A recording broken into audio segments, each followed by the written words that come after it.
Hello everyone, my name is evanmoney and today I have for you a pretty interesting video, if I do say so myself. This video took quite a bit of time to make in researching and brainstorming some ideas, but I think it turned out pretty well overall. Without further ado, enjoy 10 things you probably did not know about Mineplex. Number 1. The person who has been on the staff team the longest who is not an owner is named Arctix. Arctix has been staff now for almost 3 years, and he was also the first moderator accepted on Mineplex. You can also scroll down all the way to the bottom of his wall and see all the posts he's made since the time he joined the staff team. If you scroll up a bit, you'll notice his post on April 7th, which explains when Arctix first became a moderator. He also mentions how within a year Mineplex went from struggling to get 300 players online to having over 15,000 on at once. Number 2. Mineplex Full Server Ultra used to cost $120. You could see this price from this web archive snapshot taken from December 17th, 2013. You can also see all the old perks which used to come with the Ultra. This is pretty funny because Full Server Ultra currently costs $15 and has been as low as $7.50 during sales, which is a pretty huge difference. Number 3. The Skyland Parkour Coming Soon sign has been in that same location on the same map for almost 2.5 years now. Supposedly, the map has already been created, but apparently does not look very good, or so I hear. Same thing for the co-op puzzle house, even though you can't even get in the house anymore. Number 4. Statistically speaking, the game Runner is the absolute worst game on Mineplex for getting XP. If you didn't already know, the amount of XP you get is based on a few factors, but the main one is gems earned. In every single game on Mineplex, there are some other ways to get gems, and thus XP, besides for the basic participation and winning, which are the only two for Runner. Most games you could get kills, but some games without kills, like Dragons and Dragon Escape, you can at least get gems for course completion and time survived, respectively. In Runner, however, you can't, and so the game is the worst for XP for both the winner and all the losers. Number 5.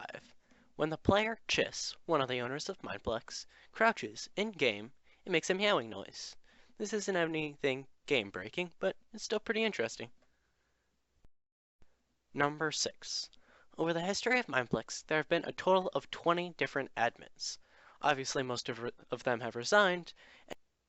Additionally, the staff team that has had the most admins is Training Management, which has had a total of 5 different admins over the past 2.5 years.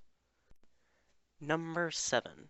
The first ever game on Mineplex was Castle Siege. You might be wondering, wait, that laggy old game?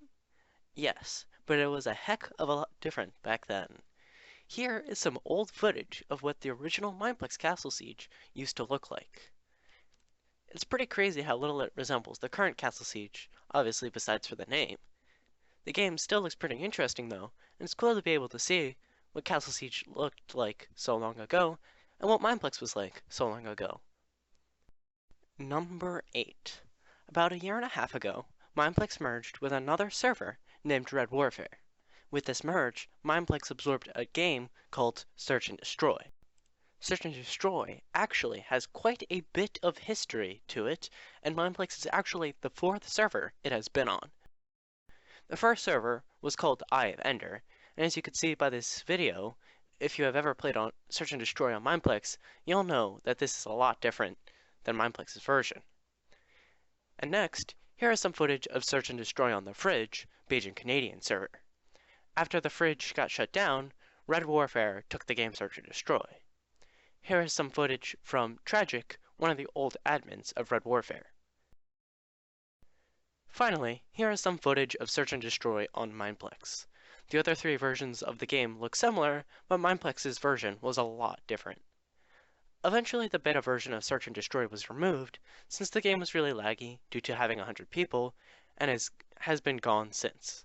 However, according to Library Addict, the old owner of Red Warfare and current dev of Mineplex, Search and Destroy may be released again in the near future. Number 9. The youngest ever staff member on Mineplex was named Short Does MC. When she was first accepted as helper in 2014, she was only 9 years old. Anyway, it's pretty interesting that somebody so young would be able to get on the staff team, especially now that the age limit has been increased so much. Last but not least, number 10. As I'm sure many of you are aware, Mineplex has a custom PvP plugin that is used across the whole network. There are a few things that Mineplex has made different than vanilla PvP. The first one is that gold swords do a lot more damage. In vanilla, gold swords do the same as wood swords, but on Mineplex, they do more than a stone sword and the same amount as an iron sword. Another large difference is that Mineplex has custom knockback in most games, based on how much damage is dealt. This is what makes it so hard to combo players in the first round of Gladiators, since a wood sword does very little knockback. This is also what makes it much easier to combo players in the final round of Gladiators, since a diamond sword does a lot more damage and knockback. Alright, well that's all for today, folks, and I hope you guys enjoyed.